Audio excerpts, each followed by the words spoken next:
Chapter 46 Christmas. They were luckier than the Londoners who spent most of their Christmas in air raid shelters. There was a semblance of normalcy in the Kirk house. They made paper chains from newspapers.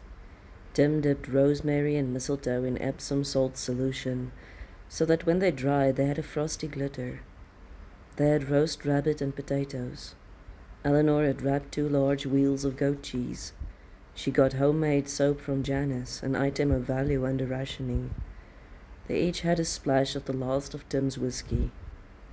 Janice let Eleanor hold Wesley for a little bit, and she thought her heart would explode. "I want one," she laughed. "You can have him whenever his nappies need changing." "I might need the practice. We set a date, Jan. 7th of December. It's a Sunday. You'll have to put in leave, Tim. We want you there." She was smiling at them. Somehow it still startled Janice that she was getting married. "It's really happening. My little sister is getting married. Oh gosh, everything makes me cry after this damn child." Tim was looking at her with his honest blue gaze. "You're really counting on your parents to be here?" "It's a big deal to Danny. I think because his are both dead. They might not be able to come." "I know. I think they rather suspect that they might not. Mama's letters sound so vague.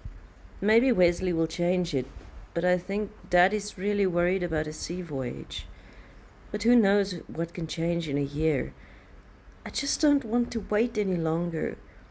He is my man, and I want to start my life with him.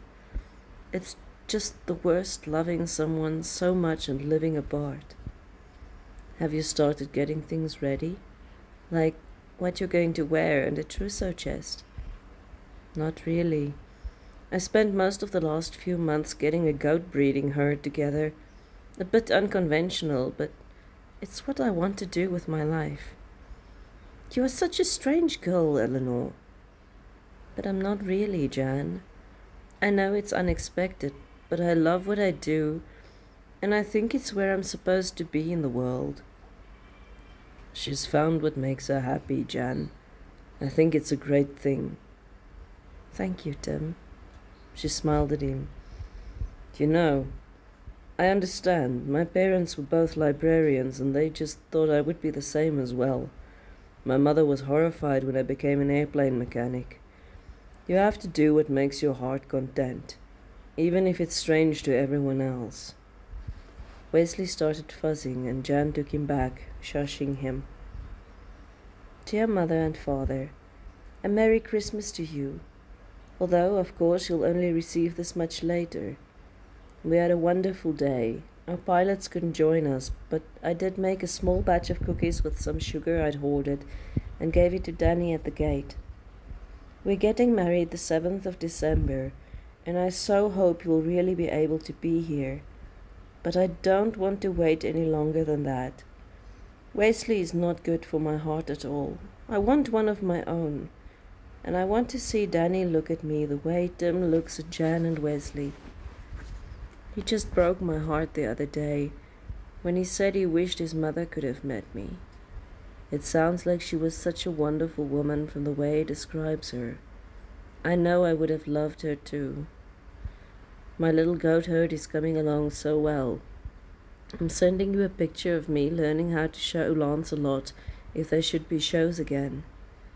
He's such a sweet boy, and I feel he's much smarter than a dog. I adore the naughty thing. I really can't wait to get back to my little herd and see how it's getting on. I'm leaving again tomorrow, and Danny's leaving the car with me this time. It means I can go around and start looking for everything we'll need when we get married. It seems so real now, even though it's so far away still. It feels like it's actually going to happen. I think I'm going to ask Christina to help me do some shopping and planning if she wants to. She's been so down about breaking up with Albert. I rather wondered if she would look for a different posting. I'm counting the days till we see you.